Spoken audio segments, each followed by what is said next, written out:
So the conversation thus far has been about qualitative methods and how we collect lots of qualitative data. But then at some point we have to wrestle with the question of what do we do with all that information? And so we'll talk about some strategies for taking a big pile of stuff, right? Whether that's transcripts or focus group transcripts from focus groups or interviews, documents of all varieties, or whether you just scrape the internet from millions of tweets or Wikipedia entries, or if you have just fieldwork notes, right? So you have just massive piles of information and you have to figure out how to work with that and distill it down because nobody else is going to want to spend the time reading that to get meaning from it. It's kind of your job. Okay, so before we talk about how you would go about doing that, I think it's worth considering what are criteria for considering the value of the data that you have. And so one thing that we've been talking about incessantly is the idea that good qualitative research should be authentic. What that means is that we have got a full depiction of the world, that we haven't left out particular perspectives, that we haven't biased our information by excluding some voices, that we have every sort of angle, every possible dimension on this problem or this topic, and therefore we can speak about it from a position of broader understanding. Authentic.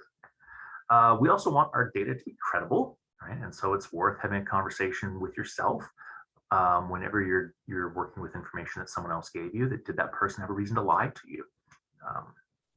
They have a motivation, conscious or unconscious? Are they hiding something big? Are they hiding something small? Are they slightly embarrassed? People lie, and so it's worth having that conversation, right? Can I trust that this person told me the truth? Can I validate what they said in some other way, right? Is there corroborating evidence for this perspective, or is it just sort of one person who I'm not really sure if I can trust them?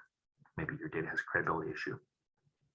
We also should think about issues related to reflexivity. That's that idea that I, as the researcher, showing up and hanging around can create a situation in which I've changed the world. And therefore, the things I'm observing might not be things that would have occurred if I hadn't been there.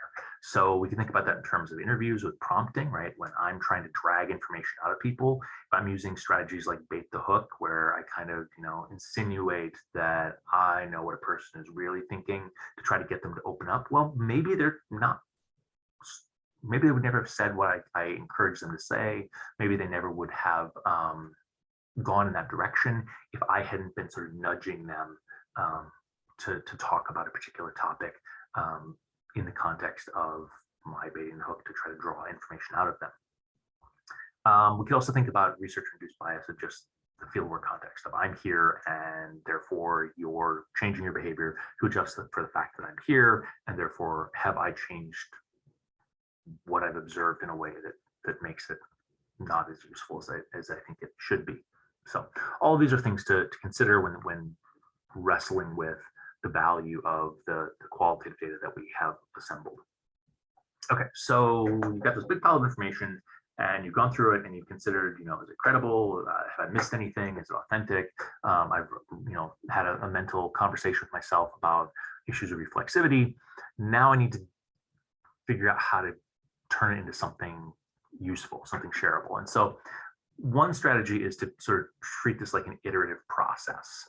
In fact, it's sometimes called grounded theory. We'll talk more about grounded theory when we talk about measurement, conceptualization, but it's essentially the same story of you're going to read through everything, just not with any really end in sight, but just to kind of get a sense of what's going on.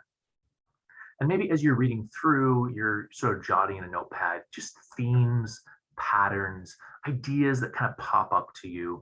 I was working with my wife when she came back from Ethiopia with some field notes on orphanages, and she went to like 30 different orphanages in Ethiopia. And so I was trying to do this process to kind of help wrap her head around and my head around, a couple hundred pages of field notes.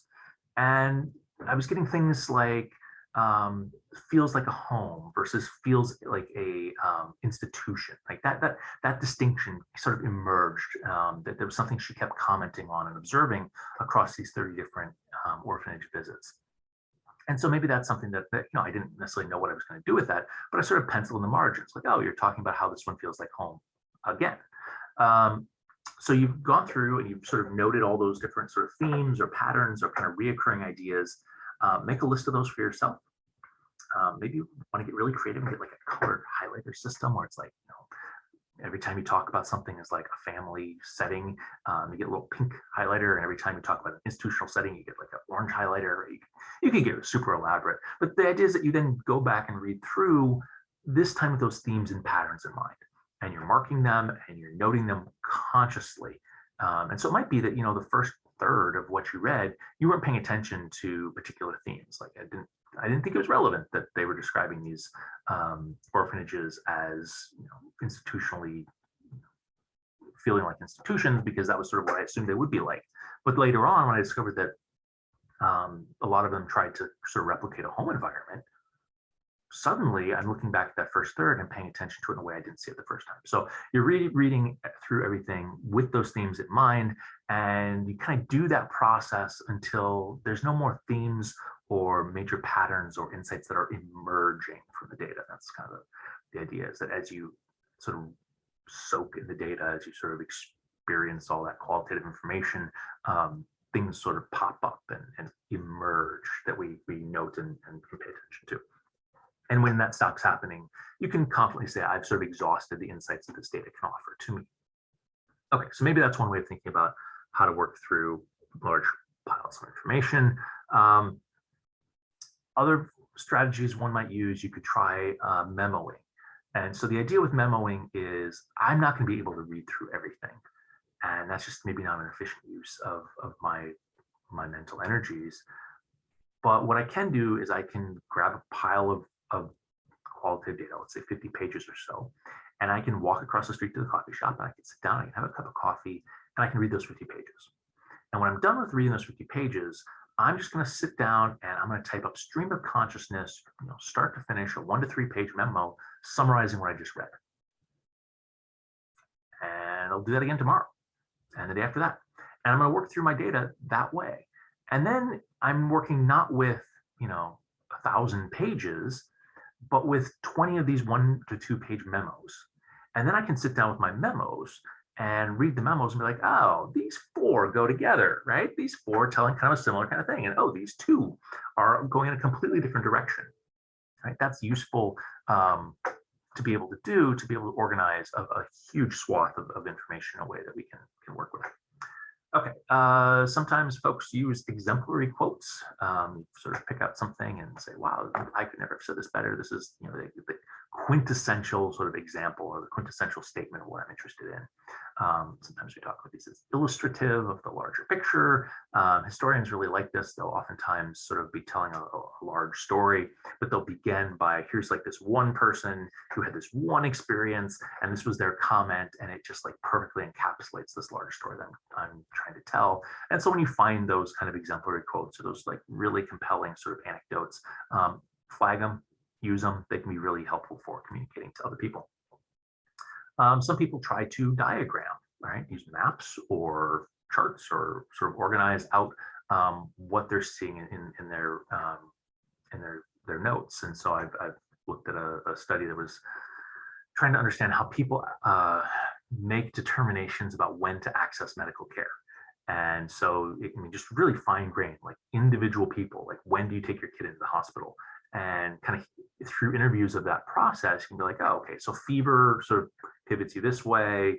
Maybe you wait and try Tylenol versus not, something else. And so you can actually like draw out sort of the decision process that is common across people as they're making that sort of calculation of, should I take my child into the hospital, right? And then so maybe one of the decisions that's potentially relevant is, how old is the child? Are they 2 or are they under 2? And I could sort of graph out each of those little decision points and to sort of map out sort of how people might think about that problem. And that can be useful. I can take lots and lots of interviews and distill them down to one picture that I can then sort of explain and talk about, and is an efficient way to communicate that information. A third, fourth, fifth, I don't know, I've lost track of where we're at. Another strategy of working with qualitative data is to create a formal coding structure. So before we were talking about sort of the grounded theory idea of you read and you let things sort of percolate and themes will emerge. Yeah, you can do that, but you can also be much more conscious about it and to try to um, take the messiness of the qualitative data you have and organize it into something that looks like a data set. So you can do this with interviews or correspondence or transcripts, photos, whatever you want. I have a friend who did an analysis of news coverage by simply looking at, it was of the Palestinian-Israeli conflict, the Intifada of the late 90s, and just looking at what pictures were accompanying news articles. And were they neutral? Were they suggesting the Palestinians were the aggressor? Were they suggesting the Israelis were the aggressor? That's a very simple thing. You can look at a picture, you can make that determination, and then just keep track of everything that you've been able to observe and look for patterns that way. Right? One of the tricks in this process is figuring out what those codes should actually be. And so that process can be somewhat iterative.